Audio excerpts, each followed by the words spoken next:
এই ভিডিওটা প্রথমে দেখেছি, এই ভিডিওটার ক্লিপ কেননা দেখেছি যে এখন সোশ্যাল মিডিয়ায় ঢুকলে কিন্তু এই কিউট মেয়েটার ছবি চারদিকে এই মেয়েটার নিউজ। তো আমি তোমাদের একটা কথাই বলবো যে কোনো জিনিস কিন্তু অতিরিক্ত ভালো না, যার ফলাফল কিন্তু এখন মানুষ বুঝতে পারছে। কিংবা এখন তোমরা সোশ্যাল মিডিয়াতে কিছু কিছু দেখতে পাচ্ছ যে এখন যে কেউ ওই মেয়েটার কাছে চলে যাচ্ছে 500 টাকা দিয়ে বা 1000 টাকা দিয়ে নিজেদের প্রমোশন করে নিচ্ছে, সবাই গিয়ে ভিডিও তৈরি হচ্ছে।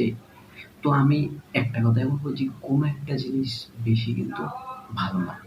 চলো এসব কিছু বাদ দিয়ে আমরা এখন কিছু রিলস ভিডিও দেখে আসি। तो चलिए शुरू करते हैं। ভাই, এই অবস্থাটা হয় যারা ব্যাচেলার জীবনে আছো, যারা নিজে রান্না করে খাও, তাদের লাইফে এই জিনিসটা বেশি হয়। তোমাদের কার কার লাইফে এরকম হচ্ছে তারা অবশ্যই কমেন্ট বক্সে কমেন্ট করে আমাকে জানাও। আর বাই দ্য ওয়ে, এটা কিন্তু আমার লাইফে কিন্তু হয়েছে। मौत को छू के टक से वापस आ सकता हूँ।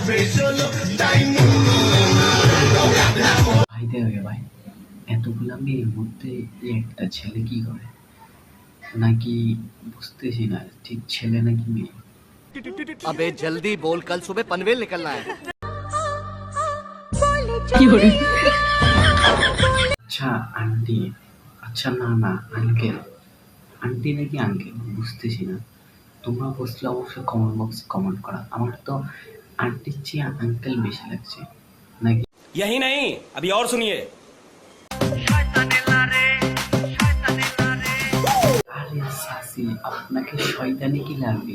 আপনাকে দেখতেই তো একটা শয়তানের মতো লাগতেছে। আপনি আর কি শয়তান লাগবে? আপনি তো মানুষকে লারেন।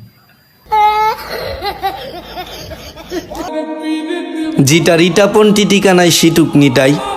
ভাই, আপনি কোন দেশি ভাষায় কথা বলতেছেন বুঝতেছি না। নাকি আমাদের গালাগালি করতেছেন, নাকি ইমোশনাল কোনো ডায়লগ দিচ্ছেন যে পিছন দিয়ে ইমোশনাল ব্যাকগ্রাউন্ড, কিন্তু মুখে কি বলছেন বুঝতে পারতেছি না। तू समझा? हाँ। नहीं, तू समझा नहीं। ভাই, এসব ভিডিও দেখে কি করবে? তোমাদের তো নাই আর আমারও নেই। জীবনে কি করেছো? গিয়ে পড়তে বসো, যাও, আর না হলে গিয়ে বিয়ে পড়াও। उठा ले रे देवा, उठा ले रे बाबा।